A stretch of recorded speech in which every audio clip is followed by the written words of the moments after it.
Assalamualaikum warahmatullahi wabarakatuh. Hello everyone, perkenalkan nama saya Imalvan Madani, NIM 2321010301007 dari program studi Manajemen Pendidikan Islam Fakultas Tarbiyah dan Ilmu Keguruan Universitas Islam Negeri Kiai Haji Ahmad Siddiq Jember. Pada kesempatan kali ini, saya akan mereview salah satu jurnal untuk memenuhi tugas mata kuliah Manajemen Kurikulum dan Program Pendidikan yang diampu oleh Bapak Dr. Imron Fauzi, MPDI. Jurnal yang akan saya review berjudul Implementasi Manajemen Keuangan Sekolah dalam Pemenuhan Sarana dan Prasarana Pendidikan, yang ditulis oleh Mas Abdullah Amru bin As, Naili Mudafaroh, Ahmad Haryadi, dan Devi Dahlian Nurdiana, dengan nama Jurnal Al-Mada, Jurnal Agama, Sosial dan Budaya, volume 6, nomor 1, halaman 92 sampai dengan 101 tahun 2023. Latar belakang artikel ini berfokus pada pengelolaan keuangan di SMA Negeri 1 Puri yang merupakan aspek penting dalam mendukung proses pembelajaran dan pengembangan sarana dan prasarana di sekolah. Penelitian ini juga dilatar belakangi oleh kebutuhan untuk memahami bagaimana penyusunan anggaran dilakukan, termasuk analisis kebutuhan dana, prioritas dana, dan evaluasi terhadap pelaksanaan anggaran. Di dalam konteks pendidikan, pengelolaan keuangan yang baik dapat berkontribusi pada peningkatan kualitas pendidikan, sehingga penting untuk mengeksplorasi praktik-praktik yang diterapkan di sekolah tersebut. Penelitian ini juga bertujuan untuk memberikan wawasan tentang bagaimana sekolah dapat merencanakan dan mengalokasikan sumber daya secara efektif untuk memenuhi kebutuhan pendidikan siswa, serta untuk memastikan bagaimana semua kegiatan yang direncanakan dapat dilaksanakan dengan baik sesuai dengan rencana yang telah ditetapkan. Metode penelitian yang digunakan di dalam artikel ini adalah metode kualitatif. Data primer yang diperoleh langsung dari environment melalui pendekatan purposive sampling dengan kriteria tertentu.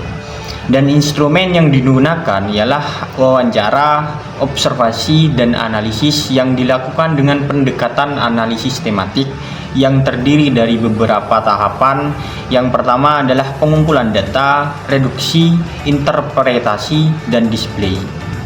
Subjek penelitiannya adalah SMA Negeri 1 Puri di Mojokerto yang berfokus pada praktik manajemen keuangan untuk pemenuhan sarana dan prasarana pendidikan. Penelitian ini juga melibatkan informan kunci termasuk kepala sekolah, bendahara sekolah, dan wakil kepala sekolah bidang sarana dan prasarana untuk mengumpulkan data mengenai proses penganggaran dan pengelolaan dana. Pelaksanaan penelitian dilakukan dengan beberapa tahapan. Yang pertama adalah persiapan penelitian.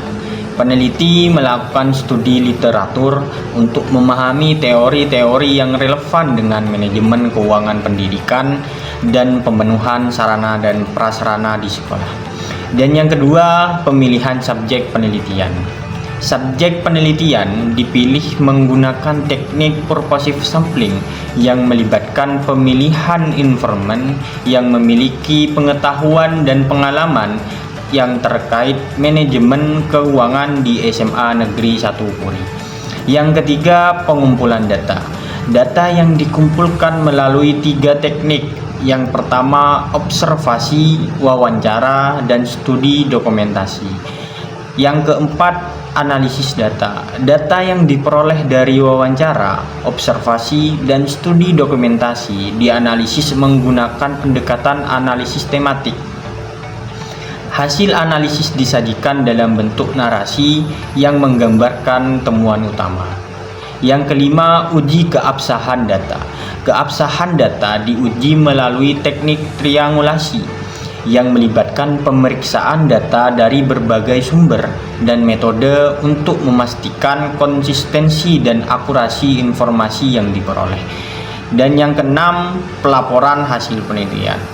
Setelah analisis selesai, peneliti menyusun laporan penelitian yang mencakup latar belakang, metodologi, hasil, dan kesimpulan.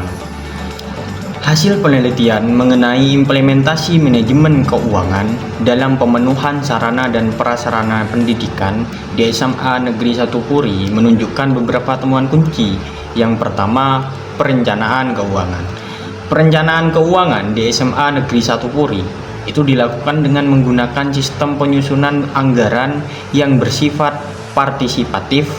Hal ini melibatkan berbagai pihak di sekolah, termasuk guru, staf, dan organisasi kesiswaan untuk mengusulkan program dan kebutuhan yang diperlukan.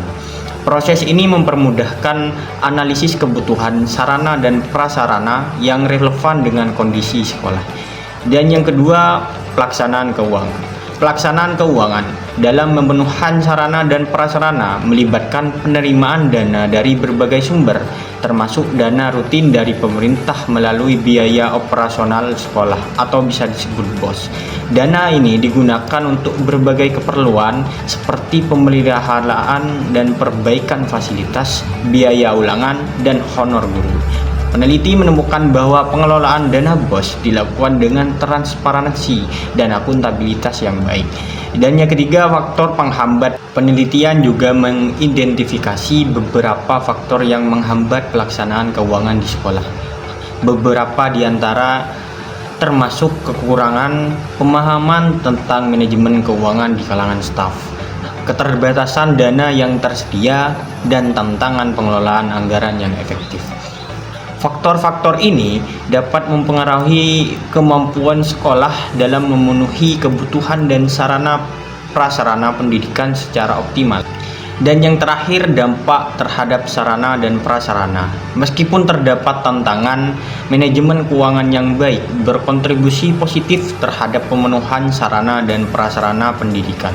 Sekolah mampu melakukan perbaikan dan pemeliharaan fasilitas yang ada, serta memenuhi kebutuhan dasar pendidikan bagi siswa. Namun, masih ada ruang untuk perbaikan dalam hal pengelolaan dan alokasi dana yang lebih efisien. Dan selanjutnya, rekomendasi. Peneliti ini juga merekomendasikan agar sekolah meningkatkan pelatihan dan pemahaman tentang manajemen keuangan bagi semua pihak yang terlibat. Selain itu, perlu adanya upaya untuk mencari sumber pendanaan tambahan dan meningkatkan partisipasi masyarakat dalam mendukung pemenuhan sarana dan prasarana di sekolah.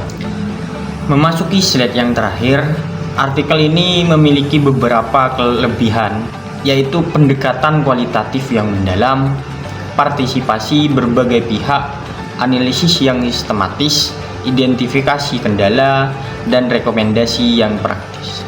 Selain itu, juga terdapat kelemahan pada artikel ini. Yang pertama adalah keterbatasan sampel, yang kedua subjektivitas dalam pengumpulan data, dan yang ketiga kurangnya data kuantitatif, yang keempat tidak adanya perbandingan dengan sekolah lain, yang kelima keterbatasan dalam analisis kendala, dan yang terakhir fokus terbatas pada aspek keuangan saja. Demikian review artikel dari saya. Akhirul kalam. Wassalamualaikum warahmatullahi wabarakatuh.